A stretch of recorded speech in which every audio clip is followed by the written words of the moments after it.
یہ حدیث آپ نے آج یاد رکھنی ہے۔ نبی پاک صلی اللہ علیہ وسلم نے فرمایا کسی آدمی کے نماز اور روزے سے متاثر نہ ہونا، پہلے دیکھ لینا کہ وہ امانت دار ہے کہ نہیں۔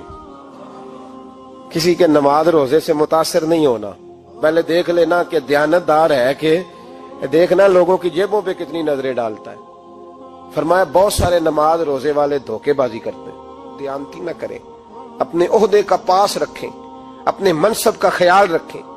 عہدہ جس جگہ آپ موجود ہیں آپ کی ذمہ داری ہے۔ میرے رسول پاک صلی اللہ علیہ وسلم نے فرمایا ہر بندہ تم میں سے نگران ہے، اور جو اس کی رعایا ہے اس کے بارے میں اس نے جواب دینا ہے۔ کبھی بھی بددیانتی نہ کریں۔ ہم لوگوں کا پہلے اعتماد حاصل کرتے ہیں، پھر اس اعتماد کو ٹھیس پہنچاتے ہیں۔ اس کا نقصان پتہ کیا ہوتا ہے؟ دنیا میں سب سے کمزور شخص وہ ہوتا ہے جس پر کوئی اعتبار نہیں کرتا۔ جس کا اعتماد ضائع ہو جائے وہ آدمی بکھر جاتا ہے۔ کبھی بھی دھوکہ دہی کی پالیسی نہ بنائیں۔ ہم لوگوں سے مفادات لینے کے لیے اپنے رویے میٹھے کرتے ہیں، اور جب کام نکل جاتا ہے پھر ہمارے رویے بدل جاتے ہیں۔ یہ دھوکہ ہے، یہ بددیانتی ہے۔ اس کو اللہ رسول نے پسند نہیں کیا۔ میرے نبی پاک علیہ السلام نے فرمایا جس میں 3 باتیں پائی جائیں وہ تو منافق ہے۔ اگرچہ علماء کہتے ہیں یہاں منافق اعتقادی مراد نہیں، منافق عملی مراد ہے، لیکن حضور نے فرمایا منافق ہے۔ یا رسول اللہ کون؟ فرمایا وہ بندہ جب بات کرے تو جھوٹ بولے، جب وعدہ کرے تو مخالفت کرے، جب امانت رکھی جائے تو بددیانتی کرے، یہ تو بندہ منافق ہے۔ حضرت ابو نور علیہ رحمہ نے لکھا ہے، فرماتے ہیں محمود غزنوی کا دور تھا تو ایک آدمی محمود غزنوی کے پاس نا اپنا کیس لے کے آیا، مدعی بن کے آیا۔ اس نے کہا بادشاہ میرا کیس بڑا نرالا ہے۔ بادشاہ سلامت نے کہا وہ کس طرح؟ کہنے لگا یہ میرے پاس ایک تھیلی ہے، میں نہ سفر پہ جانے لگا تو یہ تھیلی پوری ہیروں کی بھری ہوئی، فلاں علاقے کے جو قاضی صاحب ہے نا، میں جاتی دفعہ میں کہیں سفر پہ جا رہا تھا تو میں ان کے پاس چھوڑ گیا کہ رستہ لمبا ہے، کہیں کوئی مجھ سے چھین نہ لے، ہیروں کی بھری ہوئی تھی۔ کچھ دنوں کے بعد میں واپس آیا ہوں، قاضی صاحب نے مجھے تھیلی واپس کی ہے تو اس میں ہیروں کی بجائے کھوٹے سکے نکلے۔ اب میں نے قاضی صاحب سے کہا ہے تو قاضی صاحب تو میرے گریبان تک آتے ہیں، وہ کہتے ہیں بتا کہیں سے پھٹی ہے، کھلی ہے؟ وہ جس طرح ٹانکے لگا کے تو نے سی تھی اسی طرح لگے ہوئے ہیں کہ نہیں؟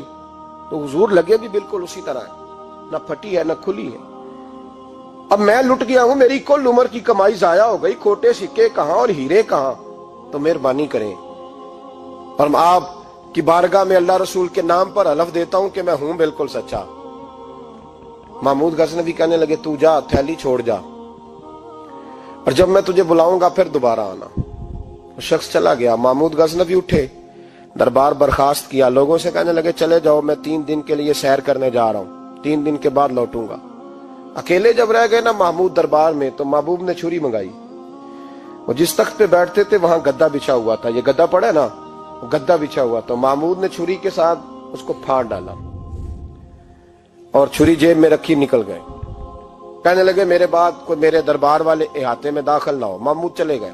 اب وہ صفائی کرنے والا جب آیا نا، اس نے آ کے دیکھا تو گدا تو پھٹا ہوا ہے۔ اس نے شور ڈال دیا، پہرے دار بھی آ گئے، فلاں صاحب بھی آ گئے، فلاں صاحب۔ اس نے کہا وہ خدا کے بندو، اس کا گدا پھٹ گیا ہے، وہ تو مار ڈالے گا۔ اس نے کہا تھا سوائے صفائی اور نگرانی والے کے دوسرا آئے کوئی نہ، اور یہاں آیا بھی کوئی نہیں، پہلے دن ہی پھٹا ہوا ہے تو لٹکا دے گا سب کو، کیا کریں؟ شور ہو گیا، سارے دربار کے ملازمین اکٹھے ہو گئے۔ ایک بندہ بولا، کہنے لگا فکر نہ کرو، میں کیسے بندے کو جانتا ہوں، اس طرح سیے گا کہ جس نے پھاڑا ہوگا اسے بھی پتہ نہیں چلے گا کہاں سے پھٹا تھا، ایسا بہترین رفو کرے گا کہ پتہ بھی۔ اس نے کہا یار ہم سارے 1 مہینے کی تنخواہ دیتے ہیں، تو بندہ بلا۔ وہ بلا لیا اس کو، اس کا نام محمد رفو گر تھا۔ وہ آیا، اس کو گدا دکھایا، اس کا یار اس طرح سینہ پتہ نہ چلے۔ اس نے کہا فکر ہی نہ کرو، میں بڑا کاریگر ہوں۔ بڑے بڑے کاریگر لوگ نہیں ہمارے ملک میں پائے جاتے، کوئی نشان چھوڑتے ہیں پیچھے؟ بڑے کاریگر کا پیسے ہونے چاہیے، بڑے بڑے کاریگر بندے۔ آپ یقین کریں ایسا فلسفہ، یہ عمرہ عبادت ہے نا، سرکار دو عالم صلی اللہ علیہ وسلم کی بارگاہ کی حاضری بڑی نعمت ہے نا۔ تو سعودی گورنمنٹ نے پابندی لگا دی، خیر ان کی بھی زیادتی ہے، اس طرح کی پابندیاں شریعت اسلامیہ میں جائز نہیں۔ اللہ کے گھر مسلمان جب چاہے جا سکتا ہے، لیکن وہ کہتے ہیں جی 2000 ریال دے جس نے 2 سال بعد بھی آنا ہے۔ انہوں نے پابندی لگائی تو ہمارے ایجنٹوں نے بھی کئی خاص ٹریننگ حاصل کی ہوئی ہے، پتہ نہیں کہاں سے سیکھ کے آئے، انہوں نے بھی رستہ نکال لیا۔ ایک صاحب سے میں نے کہا کہ جناب وہ 2000 ریال لگ گیا تو کیا کرنا ہے؟ کہنے کوئی مسئلہ نہیں، پاسپورٹ نواں بنوا لو۔